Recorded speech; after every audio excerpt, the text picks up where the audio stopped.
Well, the one thing that I do know about the both of us is I think we both have really good senses of humor.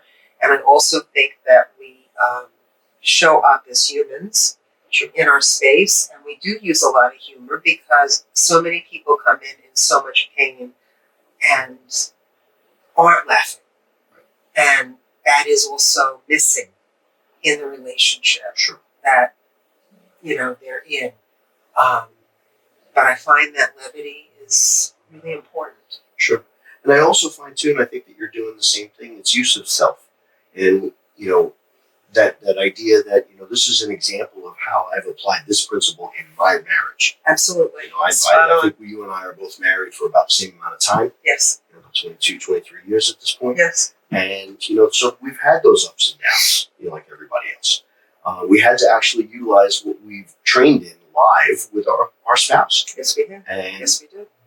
Well, I'll let the evidence stand for itself in that we are still here with our spouses. I say that too. And I love what I love. It's so funny that you bring use of self up because that for me is, it excites me when I look at them and I know that you get this often and probably say similarly that I always say I have a toolkit. I'm going to lend you this toolkit. Or actually, I want you to keep the toolkit because I have a lot of toolkits at home. But sometimes we forget, and everybody that comes in knows Don. Sure. Just metaphorically as Don. And I'll say, Don and I, this is the tool that we take out when we get into a conflict. And sometimes the desire to fight to be right is not the right response. It's not the correct response.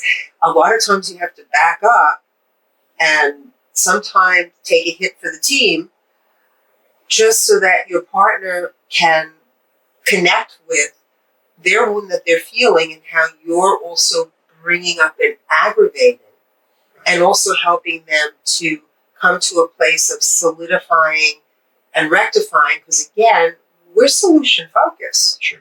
It's about creating solution in therapy, not creating more strife. Right. And I also think, too, that it needs to be a shift in the listening capabilities of each partner. Because oftentimes people listen to respond. They're not listening to understand. Well, that's always, and especially when, folk break out the legal brief of crimes against them from their partner. Yeah. It's oftentimes very easy to point out all the things that the other person has done wrong. Well, how much more difficult is it for you to point the finger at yourself in the mirror and say, well, this is what I'm doing to contribute to my partner feeling upset about me, right? Yeah. And that takes growth and inner work and a willingness to change. Yeah. And if you're not really willing to listen and hear what the other person is saying and empathize with the emotions behind the words, then, in NASA parlance, Houston, we have a problem.